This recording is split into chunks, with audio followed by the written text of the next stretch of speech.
자유언론은 어떠한 고실로도 억압될 수 없으며 어느 누구도 간섭할 수 없는 것임을 선언한다.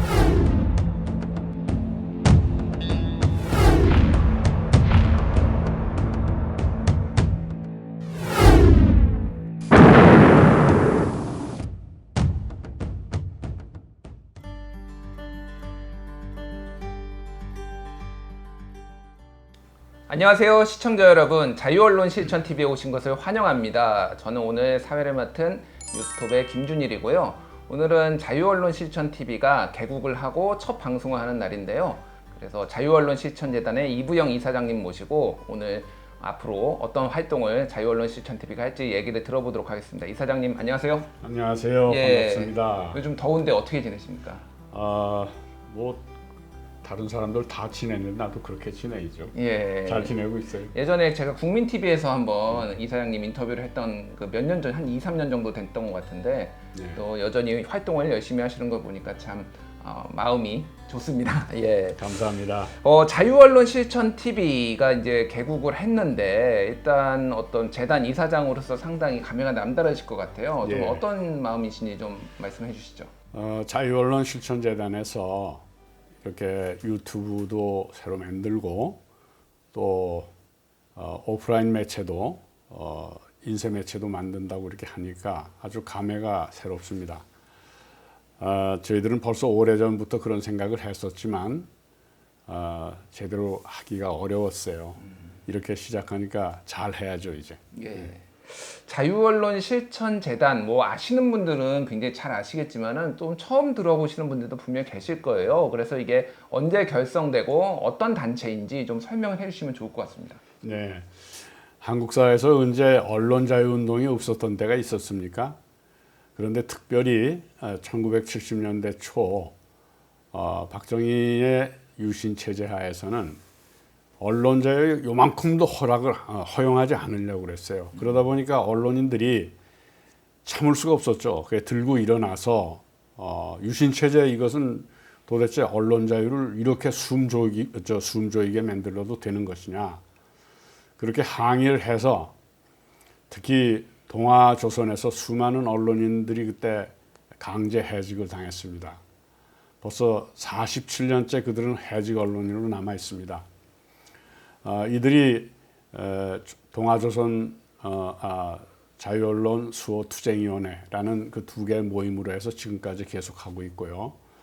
또 이어서 80년 전두환의 광주 학살에 항의해서 언론인들이 제작 거부를 하고 목숨을 걸고 했던 겁니다. 그때도 많은 분들이 해직이 됐었죠. 그분들이 80년 해직 언론인 협회라는 걸 만들어서 지금 함께 하고 있고요. 또 그 뒤에 언론운동을 계속했던 분들, 새언론 포럼이라든지 언론노동조합운동, 기자협회, 또 방송기자협회, 그리고 PD연합회 이런 데가 뜻을 함께해서 활동하는 것이 자유언론 실천재단입니다. 쉽게 얘기하면은 언론 자유와 민주화를 위해서 몸을 바쳐 헌신했던 언론계 대선배님들이 계시는 곳 이렇게 제가 이해를 해도 되겠습니까? 그렇죠. 한국에서 언론 자유운동 이쪽을 했다는 그룹들이 함께 모여있는 뭐 정통성 있는 언론단체라고 하면 되겠습니다. 예. 그런데 이 자유언론 실천재단이 지금 이 코로나 팬데믹 시대에 대한매체, 담론을 제시하겠다라고 하면서 대한매체를 지금 만들겠다고 했는데 이게 좀 어떤 취지에서 이런 운동을 하시는 건지 좀 궁금합니다. 그 IT 기술이 비약적으로 진보하고 있잖아요. 그리고 SNS가 또 광범하게 확산되고 있단 말이죠. 필연적으로 다른 일이겠지만 이것 때문에 가짜 뉴스가 그렇게 막 엄청나게 이렇게 퍼지고 큰 문제가 되고 있습니다. 그런 더 심각한 일은 우리 사회의 주류 언론이라고 하는 조선동아중앙에서 오히려 그 추세를 부추기고 있어요. 굉장히 이 심각한 문제죠. 자유언론 실천재단에서는 이 동아조선의 창간 100주년이 지난해였잖아요. 그것을 우리가 그대로 넘어갈 수가 없어서 비판적으로 그 동아조선의 지난 세월을 좀 이렇게 좀 검토하고 책도 내고 그랬습니다. 그런데 이제 막상 조중동이라는 그 수구 보수 언론이 잘못된 언론 기류를 더 부채질하면서 자기들 이득이 되도록 하고 있기 때문에 이런 것을 더 이상 그대로 좌시하면 안 되겠다고 해서 올해부터 이 극우보수 언론들을 극복하기 위한 대한 담론 미디어 운동을 시작하게 됐습니다. 어떻게 보면 제가 이제 소속된 뉴스톱이라는 곳이 그 허위 정보, 가짜 뉴스 이런 거를 네. 좀 팩트 체킹하는 곳이거든요. 어떻게 보면은 자유언론 실천 TV하고 좀 궁합이 잘 맞을 것 같습니다. 많이 도와주십시오. 예. 선배님이니까. 아닙니다. 예. 어떻게 보면은 지금 한반도 정세도 굉장히 급격하게 변하고 있고 네. 또 한국 언론들이 제 역할을 못하고 있다 이런 어떤 반성과 위기 의식에서 네. 이 대한 담론 매체가 지금 등장을 했다라고 볼 수가 있을 것 같은데 네. 어떻게 앞으로 좀 어떤 거에 좀 초점을 맞추실 계획이신가요? 뭐 그 지금 물어보신 말씀은 그 바로 우리 역사의 앞과 현재 미래 이런 것을 보면서 한국 언론의 미래를 한번 점검해 보라 이런 말씀으로 들리는데요. 지금 당장 코로나 사태가 이렇게 심각해지고 세계가 정말 인류의 미래가 참 암담해 보이고 있는 이런 이때 최근에 한국이 민주화와 산업화를 동시에 성공적으로 실현시킨 나라라고 그래서 선진국에 진입을 했다. 이렇게 외국에서 공인을 해주고 있단 말이에요. 그렇죠. 뭐 G7 회의에 뭐 초청을 받는다든가 웅크타드 회의나 이런 데서 한국이 정말 지난날 그렇게 식민지 고통이나 이런 걸 겪고 이러던 나라들 중에서 유일하게 선진국에 진입한 나라다. 이런 평가가 나오고 있단 말이에요. 그러니까 지금 이런 그 평가를 받는 속에서 우리는 이 코로나 대란을 극복하고 난 다음에 그야말로 한반도 평화를 정착시키고 그리고 세계가 우리한테 기대하는 대로 인류나 지구의 미래를 그 함께 이렇게 걱정하고 극복하는 그 위기를 극복하는 이런 역할을 할 것을 요구받고 있다고 생각해요. 미국과 중국이 저렇게 신냉전으로 함께 그냥 엄청나게 그 모든 부분에서 격돌하고 대결하고 있고 또 국내에서는 양극화 불공정, 불평등 이런 것이 굉장히 무섭게 진행되고 있잖아요. 이런 걸 어떻게 대응을 하느냐 이런 그 걱정도 함께 많이 하게 됩니다. 그러면서 조금 앞서 우리의 지나온 것 뒤 우리 미래를 잠깐 내다 보면은 1945년 해방되고 1950년 한국전쟁 그 전후까지 우리는 사실은 해방이 되고 또 금방 외국군 양쪽에서 진주해가지고 분단이 됐잖아요. 이 해방과 분단을 어떻게든지 우리 힘으로 극복해 보려고 노력을 했는데 못했잖아요. 예. 그 대신 분단된 속에서 죽자사자 민주화 운동을 해가지고 외국이 인정하는 민주화를 이루어내고 선진국에까지 진입을 하는 이런 그 수준에까지 이르렀단 말이에요. 그러면 지금 수준에서 아직 분단은 돼 있지만 지금 수준에서 어떻게 해야 되나? 그러니까 지금서부터 해방 100주년이 되는 2045년 요 기간 동안이 마치 우리가 해방 직후에 제대로 그것을 극복하지 못했다면 이제는 그걸 극복해야 될 귀중한 시간이다. 그래서 이 시기에는 정말로 이 한반도 그 남북 그 교류 협력 이런 걸 원만히 성사시켜서 북도 함께 한반도 평화를 만들어가는데 참여해서 남북 함께 협력을 하고 이런 걸 이루어내고 또 한편으로는 이 우리가 국제적인 역할이 있어요. 많은 분들이 그 중국이나 일본은 뭐 강대국이고 우리보다 앞섰고 이렇게 생각을 하는데 민주화라는 측면에서 보자면 우리는 이 정말 한반도 남쪽의 철조망으로 이렇게 딱 둘러싸인 섬 같은 이곳에서 4월 혁명 또 80년 5월 그 광주 항쟁 87년 6월 항쟁, 2016, 17년에 촛불 시민혁명 이런 걸 이루어내면서 그야말로 남들이 보기엔 불가능한 그런 여건 속에서 이루어낸 민주화란 말이에요. 우리가 비록 아주 힘든 여건 속에서라도 이렇게 민주화를 이루어내고 그 식민지를 겪었던 나라가 선진국 대열에 이렇게 합류하게 된 것이 세계인의 눈으로 보기에는 경이로운 거예요. 놀라운 일이에요. 그래서 오히려 한국이 앞으로 일본이나 중국, 뭐 북한도 마찬가지고 이쪽에 민주주의에 동아시아에서 등불 노릇을 하게 될 것이다. 그런 점에서는 동아시아에서는 민주주의에서는 우리가 선진국이에요. 예, 네. 알겠습니다. 한국은 굉장히 압축 성장을 하다 보니까 과거, 현재, 미래가 이렇게 공존하는 나라다라고 말씀해 주셨고, 그래서 과거 분단 모순이 아직까지도 지속되고 있는데 그것도 해소를 해야 되고, 또 산업화와 민주화의 어떤 유산들 이런 것들도 발전시켜 나가야 되고, 또 선진국의 대열에 반입을 했으니 우리가 미래의 가치도 제시를 해야 된다. 그런 것을 종합적으로 제시하는 어떤 담론, 언론이 필요하다. 그거를 자유언론 실천 TV가 앞장서겠다. 이렇게 말씀을 해주신 것 같습니다. 그런데 어쨌든 기존 언론들이 그 역할을 잘 못하고 있다. 이런 이제 반성에서 그럼 이게 시작을 한 건데, 특히 이제 그 보수 언론들을 많이 지적을 하셨어요. 조선, 중앙, 동아를 말씀하셨는데, 사실 그 언론들이 뭐 하루 이틀 있었던 것도 아닌데 왜 다시 새삼 이 시점에 또 그걸 언급을 하시는지 궁금해하시는 분들도 좀 있을 것 같아요. 예. 원래 동아일보 기자셨다가 해직당하셨잖아요. 예, 그래서 뭐 한이 있어서 그러신 거 아닙니까?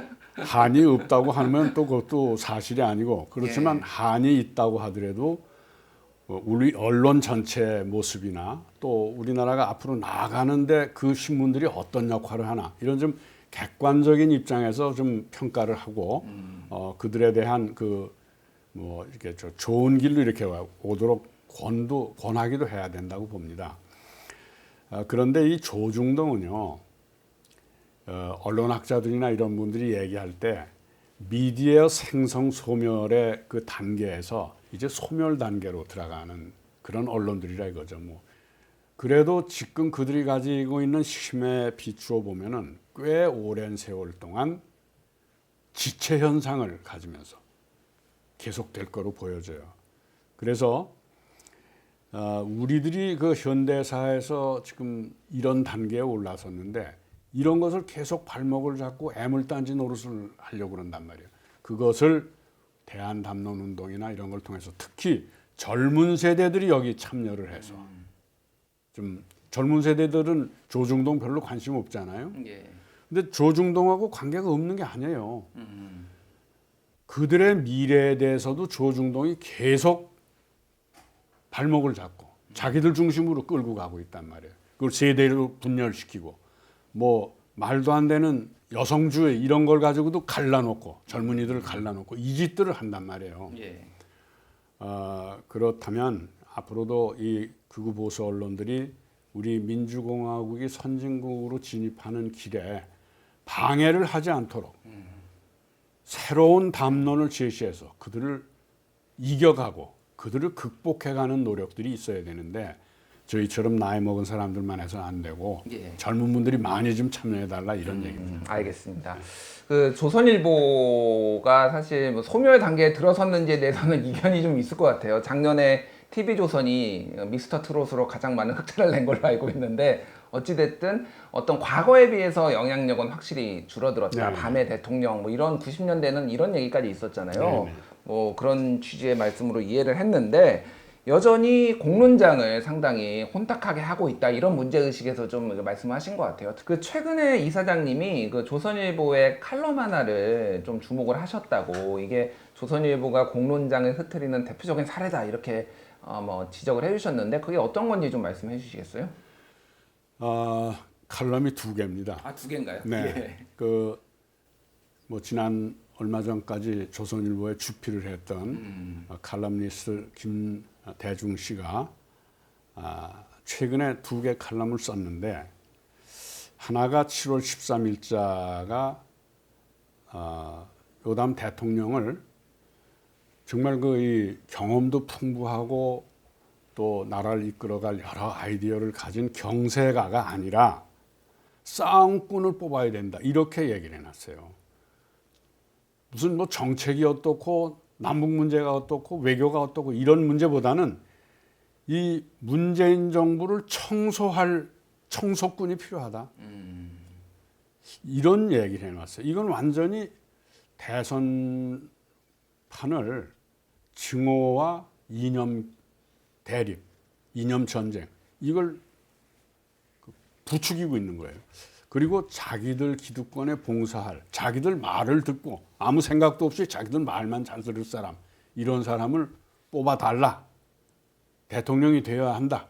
이렇게 얘기를 했어요. 다음에 두 번째는 8월 3일자 며칠 전 칼럼에서 분단 이후에 조선일보로서는 최초의 파격적인 남북관계 내용을 발표했어요. 써냈습니다. 예. 뭐냐면은 역대의 남북 정상회담이 모두 다 좌파 정권과 북과 사이에 있어 왔다. 예.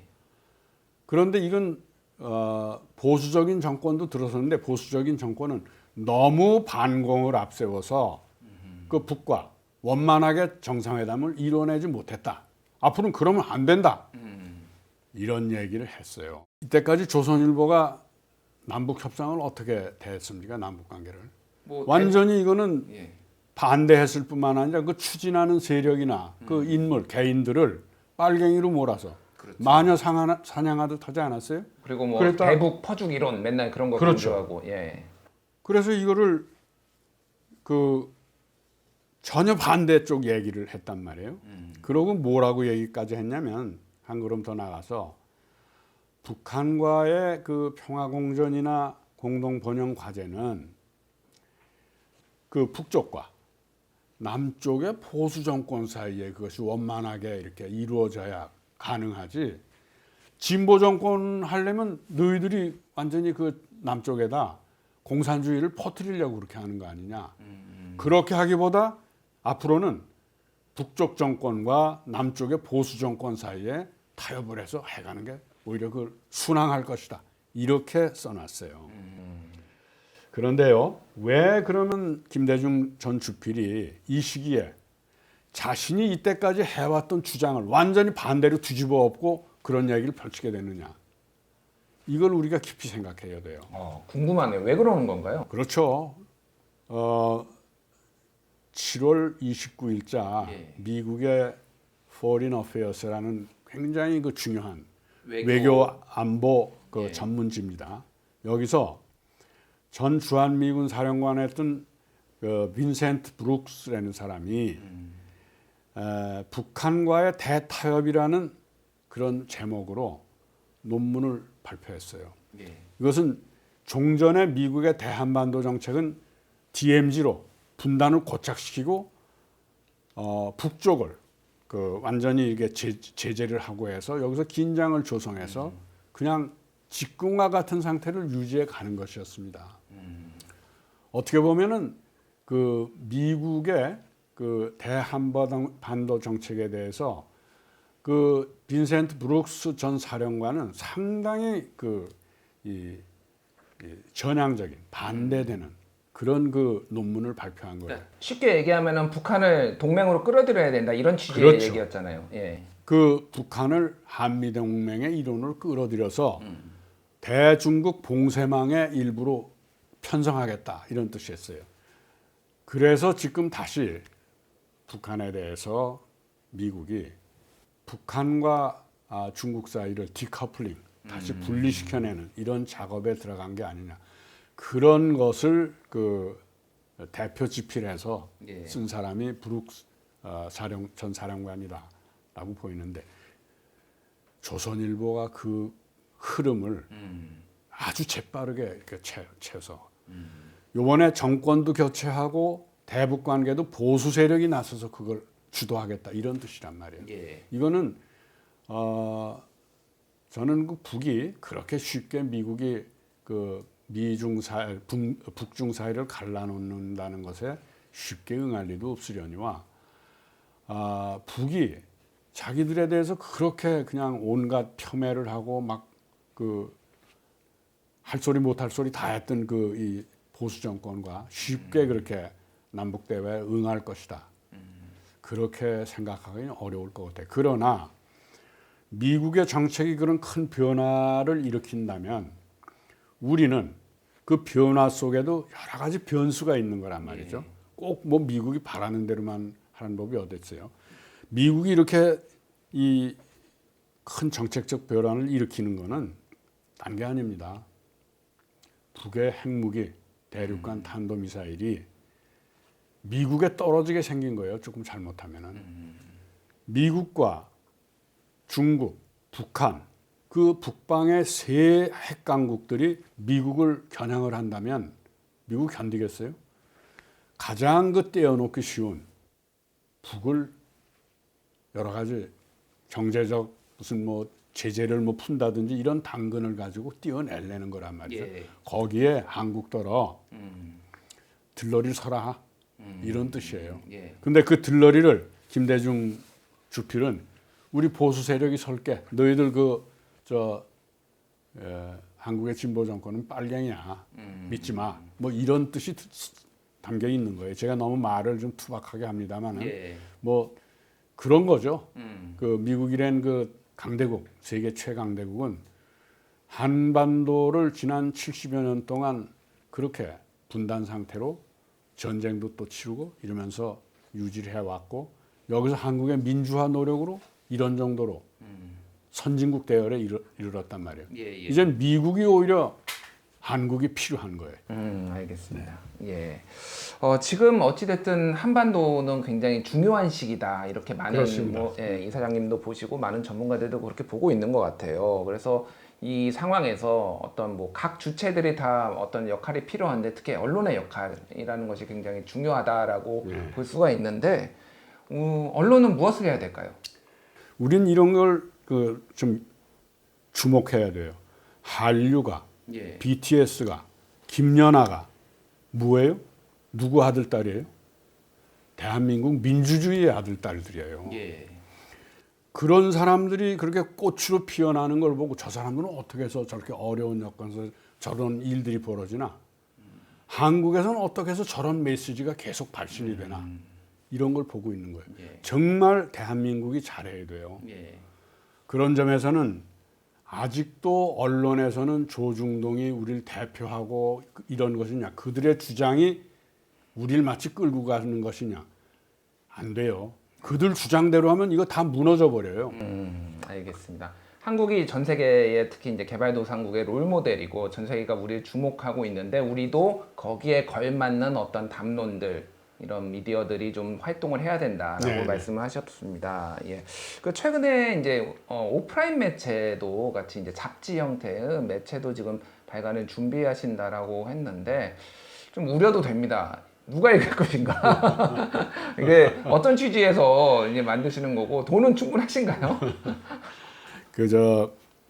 이 홈페이지 유튜브를 이렇게 하는 것은 사실 그 조중동 매체, 뭐 그 조중동 매체 말고도 다른 데도 잘못하는 곳이 있으면 우리는 비판을 하려고 그래요. 진보 매체들도. 그런데 그런데 종사하는 언론 그 제작자들이나 기자들이 그리고 또 거기에 글 쓰는 지식인들이 대학 교수나 이런 사람들이 그 우리 유튜브나 우리 홈페이지를 들어와서 제대로 보겠어요. 그러니까 두껍지 않게 돈 많이 안 들이고 그들이 어떻게 무슨 언론 활동을 해가고 있는지 밖에서 이렇게 비판적으로 당신들을 보고 있다. 그리고 특히 조중동은 당신들의 언론이 어떻게 역사에 앞으로 기록될지 이걸 보고 알아라. 정신 차려라. 그래서 이걸 두껍게 만들거나 그러질 않고 무크지 형태든지 아주 얇은 월간지 형태로 해서 언론 비평 쪽으로만 하려고 그래요. 그러니까 역사 기록이라고 생각하면 되겠어요.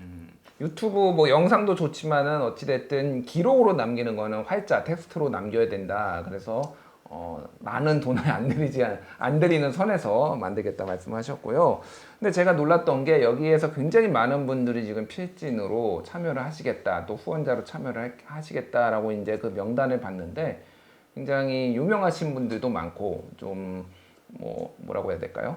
어떤 과거에 이제 활동을 많이 하셨던 분들도 있는데 대표적으로 어떤 분들이 지금 참여를 하고 계신지 소개 좀 해주시겠어요? 뭐 종교계나 법조계나 뭐 이렇게 그 문화예술계나 학계나 또 노동 쪽이나 뭐 여성 쪽이나 이런 예. 분들이 이제 많이 참여를 해주셔서 한 85명 정도 해주시고 있는데 뭐 종교인 중에는 그 함세웅 신부나 이해동 목사님, 뭐 예. 학자들 중에는 백낙청 선생님이나 이만열 그 역사학자 선생님이나 예.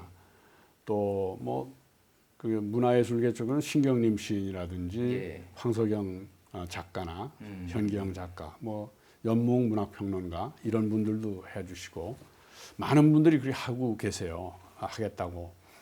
그런데 저희들은 뭐 이것을 무슨 돈을 쌓아놓고 지금 준비하고 있는 게 아니잖아요. 예. 우리들이 이렇게 조중동이라는 역사의 걸림돌이 되는 저 언론과 이렇게 정말 대한 담론 미디어를 가지고 해 나가는데 여러분들의 도움이 없으면 참 하기 힘듭니다. 예. 근데 저는 이런 경험이 있거든요. 1974년에 동아일보에서 그 자유언론 운동을 할 때 동아일보의 그 박정희의 중앙정보부가 광고주한테 압력을 넣어가지고 백지 광고가 그때 나가고 그랬잖아요. 예. 동아방송에서 그 스테이션 브레이크라고 그러나요?